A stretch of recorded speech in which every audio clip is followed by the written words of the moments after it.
Hi, welcome back. We're talking about Ezekiel and the book of Revelation, showing that the harlot of the book of Revelation is in fact Jerusalem of the first century. And we showed how that Revelation talks about the great city being divided in three places. And then Ezekiel shows that Jerusalem was represented by him taking the hair of his head, Ezekiel, dividing it up into three equal portions, burning a third of it, throwing a third of it into the wind, and then cutting a third of it with a knife to represent how they'd be scattered and taken as prisoners. A third of them would be burnt in the fire, and a third would be smitten and killed with the sword, showing that the book of Revelation's harlot is Jerusalem. Welcome back to our prophecy teachings. We're continuing to talk about how Jerusalem is the harlot of Revelation, and it's Jerusalem of the first century on top of that.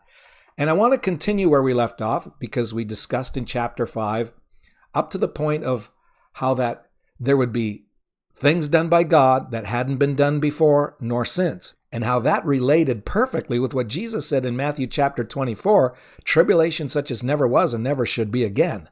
So there's another indication this is talking about Jerusalem. So let's continue in chapter 5, and we'll go over this verse once more, and then we'll head on into what the rest of the chapter says. A third part of thee shall die with the pestilence, and with famine, and they shall be consumed in the midst of thee. And let's stop right there, because the book of Revelation talks about pestilence and famine as well. But then when we read, a third part shall fall by the sword round about thee, and I will scatter a third part into all the winds, and I will draw out a sword after them. Now in Revelation chapter 6, there's also a sword. We read about the red horse in chapter 6, verse 4, where power was given to him that sat thereon to take peace from the earth, and that they should kill one another, and there was given unto him a great sword. And then in the third seal, the black horse, you read about a famine, and the fourth seal comes along, a pale horse, death followed, and it says that he would kill the sword with hunger, with death, with the beasts of the earth. And then we read in verse 13 of Ezekiel 5, thus shall mine anger be accomplished, and I will cause my fury to rest upon them, and I will be comforted, and they shall know that I, the Lord, have spoken it in my zeal, when I have accomplished my fury in them. Moreover, I will make thee waste, and a reproach among the nations that are round about thee, in the sight of all that pass by. So it shall be a reproach and a taunt, and an astonishment unto the nations that are round about thee, when I shall execute judgments in thee in anger and in fury and furious rebukes. I, the Lord, have spoken it. Now notice he says he's going to execute judgments against Israel and Jerusalem. It's distinctly talking about Jerusalem. And when he took that hair, divided into three parts, he was told, this is Jerusalem. When I shall send upon them the evil arrows of my famine, which shall be for their destruction, and which I will send to destroy you, and I will increase the famine upon you, and will break the staff of your bread. So he talks so much about the famine. In verse 17, he said, I'll send you famine, evil beasts, and they shall bereave thee. And then when you go into chapter 6, and drop down to verse 14, so I will stretch out my hand upon them, and make the land desolate. How many times have we heard to the reference to the desolation? And many desolations would come. And he's saying he's going to make the land desolate, yea, more desolate than the wilderness towards Tiblath, in all their habitations, and they shall know that I am the Lord. And again, it was for all their sins and their iniquity. And what could be worse than them crucifying their Lord of glory, Jesus Christ, and calling for Caesar to be their king? Now, when we go into chapter 7, he says, moreover, the word of the Lord came unto me, saying, also thou son of man, thus saith the Lord God unto the land of Israel. He's definitely speaking to Israel. An end, the end is come upon the four corners of the land. Now, Daniel prophesied about the time of the end. It wasn't the end of time. A lot of people mistaken that and think it's the end of time, but it's the time of the end. And he continues saying, also thou, son of man, now is the end come upon thee, in verse 3. And I will send mine anger upon thee, and will judge thee according to thy ways, and will recompense upon thee all thine abominations. And mine eyes shall not spare thee, neither will I have pity, but I will recompense thy ways upon thee, and thine abominations shall be in the midst of thee. And you shall know that I am the Lord.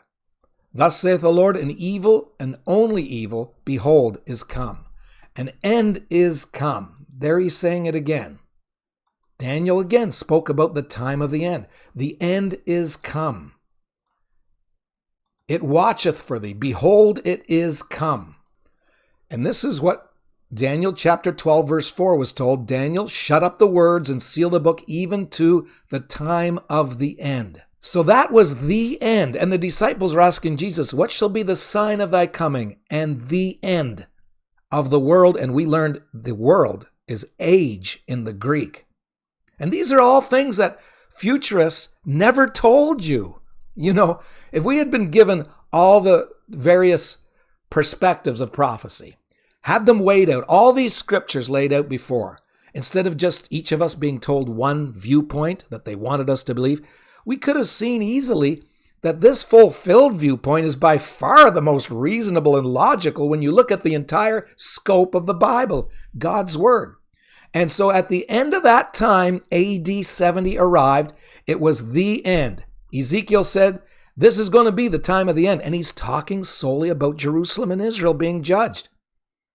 Now, Jesus told his church, when you see the abomination of desolation spoken of by the prophet Daniel, then flee to the mountains. Get out of Jerusalem. Get out of Judea. And the Christians heeded that according to Eusebius hundreds of years later. When he wrote about it, not one Christian perished in Jerusalem at that AD 70 destruction at the hands of Rome. Not a hair of their head perished by the wrath of God. And if there were any members of the church that died and suffered, it would have been the devil attacking and persecuting God's people. But none of this judgment of God came upon God's people. No Christian died in the wrath against Jerusalem. And that's quite a thing when you stop and think about it. You know, the church is not appointed to God's wrath. Now let's look at Ezekiel chapter 7, verses 7 to 8. The morning is come unto thee, O thou that dwellest in the land. The time is come. The day of trouble is near, and not the sounding again of mountains.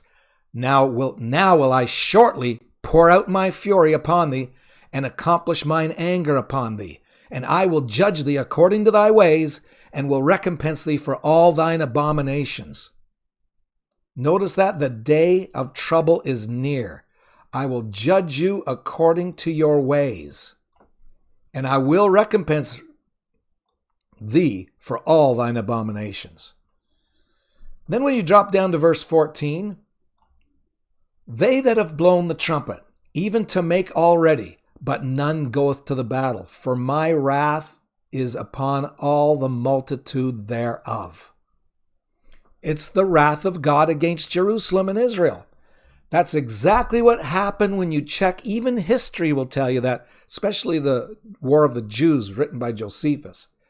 And Isaiah chapter 1 and 21 describes Israel in a most interesting way that you read about in the book of Revelation.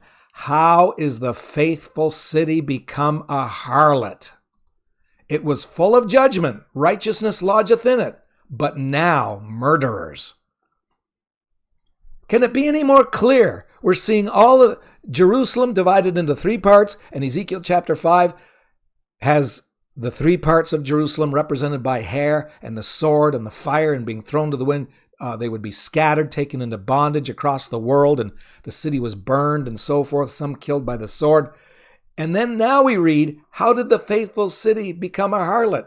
And God answers this in Ezekiel chapter 16. Now you've got to remember that Revelation and Ezekiel are practically the same books. Ezekiel is the Old Testament version of Revelation, but you're getting more details of what would happen in the book of Ezekiel than you find in Revelation. So let's go to Ezekiel 16 and again read the first two verses. Again, the word of the Lord came unto me saying, Son of man, cause Jerusalem to know her abominations. Who is he talking to? Is he talking to Rome or the Roman Catholic Church or anybody like that? No, Rome isn't mentioned. Jerusalem was the one that was married to God. If you look down at this, he talks about her birth and nativity in the land of Canaan, going back to the time of Abraham, so forth. And thy mother in Hittite, and for thy nativity. In the day that thou wast born, thy navel was not cut. And he describes how Israel came into being poetically, using language as if it was a girl. And then it says, I passed by thee, and saw thee polluted in thine own blood. I said unto thee, when thou wast in thy blood, live. Yea, I said unto thee, when thou wast in thy blood, live. I have caused thee to multiply as the bud of the field, and thou hast increased and waxen great, and you're come to excellent ornaments. Your breasts are fashioned, your hair's grown, whereof thou wast naked and bare. And he actually talks about the time when he brought them to Mount Sinai and entered into a covenant called the Old Covenant now. And look at verse 8. When I passed by thee and looked upon thee, behold, thy time was the time of love. I spread my skirt over thee, covered thy nakedness, and I swear unto thee, and entered into a covenant with thee, saith the Lord, and thou becamest mine. God is talking to Jerusalem up in verse 2. He's personifying her as a woman, and he married her. So you've got to understand that God is looking at Jerusalem as God's wife. It's like a woman that he married. And that's why when it says in Revelation, the harlot committed fornication with the kings of the earth, it means more than just Rome or the Roman Catholic Church or some one world religion church that people think it's talking about. Because this is the bride of God, Jerusalem. And when she commits adultery, fornication in the Greek means any sexual sin. It could be adultery. It could be incest, bestiality, homosexuality, all those things. That is what the Bible calls fornication. And here, this wife of God committed fornication against him because she was his wife when she committed fornication with the kings of the earth. Then I washed thee with water, he says in the 9th verse. I thoroughly washed away thy blood from thee, and I anointed thee with oil. I clothed thee also with broidered work, and shod thee with badger skins. I girded thee about with fine linen, and I covered thee with silk. Now, if you look at the tabernacle, and like I said, it was at Mount Sinai where he came into a covenant, and then he clothed her with badger skins. That's where God gave the instructions for Israel to make the tabernacle. It had badger skin outer court walls. There was linen. And silk was involved. He said, I decked thee also with ornaments. I put bracelets on your hands and a chain on thy neck. And all of the gold, the silver, and precious jewels that were used in the construction of the tabernacle, and the high priest had precious stones on his breastplate and so forth, that all represented as if God was giving jewels to his wife. Why does the harlot of Revelation in chapter 17, why is she decked with gold, purple, and scarlet? Because God gave her these things. And it's all right here in Ezekiel chapter 16, the parallel book in the Old Testament of the book of Revelation. He said, I put a jewel on your forehead and earrings in your ears, a beautiful crown on your head. You were decked with gold and silver. Your raiment was of fine linen and silk and broidered work. Thou didst eat fine flour and honey and oil, and thou wast exceedingly beautiful, and thou didst prosper into a kingdom. You ever want to know where the harlot got all those jewels in Revelation 17? You're reading about it right here. And then in verse 12, he said, I put a jewel on your forehead. This is God talking about it. A beautiful crown on your head. And thy renown went forth among the heathen for thy beauty, for it was perfect through thy comeliness, which I had put upon thee, saith the Lord. That's where the harlot in Revelation 17 got all her jewelry. But he said, you took what I gave you, and you made yourself a harlot out of it. He says in verse 15, but thou didst trust in thine own beauty, and played the harlot. Now this is Jerusalem he's talking about in Revelation 16. If you're going to find out who the harlot is in Revelation, and you're going to see an elaborate explanation of her jewels, and you're going to see how she committed fornication, go to the rest of the Bible and You're going to come across Ezekiel 16, and you're going to see this elaborate explanation of jewelry. You're going to see how it's God's bride and how that she committed fornication and harlotry. And the faithful city, like Isaiah said, became a harlot. So letting the Bible, interpret the Bible, will not bring you to the Roman Catholic Church. It'll bring you to Jerusalem. It'll bring you to Israel. And he said, you took your garments. By the way, back to verse 15, because of thy renown, and pourest out thy fornications on everyone that passed by, his it was. Of thy garments thou didst take, and deckest the high places with divers colors, played the harlot thereon. The like things shall not come, neither shall it be so. Thou hast taken thy fair jewels of my gold and my silver, which I had given thee, and madest to thyself images of men, and didst commit whoredom. Now look how many times harlot, fornications, harlot, whoredom. He says in verse 20, your whoredoms, is this a small matter? He says in verse 22, all thine abominations and thy whoredoms. He says in verse 26, you committed fornication with the Egyptians. Didn't Egypt rule the world at one time? Wasn't Egypt a king of the world? And here in Revelation 17, Jerusalem, the harlot, committed fornication with the kings of the earth. The Egyptians, the daughters of the Philistines at the end of verse 27, which are ashamed of your lewd way. He said, you played the whore also in verse 28 with the Assyrians, another world power, another king of the earth. He said, you multiplied your fornication in the land of Canaan, unto Chaldea. And yet thou wast not satisfied herewith. How weak is your heart, says God. You did all these things, the work of an imperious, whorish woman. See, it's calling harlot and whore and fornicator over and over. It says in verse 31, you haven't been a harlot in that thou scornest hire, but as a wife that committeth adultery, which taketh strangers instead of her husband. And this was God who was her husband, the holy, righteous God of the universe. Unbelievable when you read and compare Bible with Bible and find out who the harlot really is. He said in verse 34, the contrary is in thee from other women in thy whoredoms. Verse 35, O harlot, hear the word of the Lord. Verse 36, thy whoredoms with thy lovers. Verse 39, they'll leave you naked and bare. Notice that was in Revelation talking about the harlot, that the beast that the harlot's riding on would throw her off its back and make her naked and burn her, eat her flesh and devour her with fire. It says, I will give thee into their hand, and they shall throw down thine eminent place, break down your high places. They shall strip thee of all thy clothes and take thy fair jewels and leave thee naked and bare. Exactly what Revelation chapter 17 says near the end of that chapter. And then it says, burn thine houses with fire in Ezekiel 16 and 41. And look what Revelation chapter 17 says at the end. The 10 horns which you saw upon the beast will hate the whore, make her desolate and naked, eat her flesh, and burn her with fire. Just exactly what Ezekiel's saying.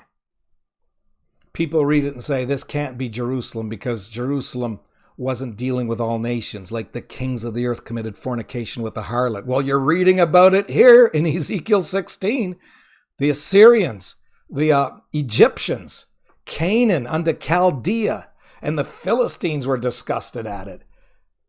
So Ezekiel is giving a picture inspired by God of Jerusalem acting like a harlot with fornicating nations all around her. It's a perfect picture right here that Jerusalem is the culprit of Revelation.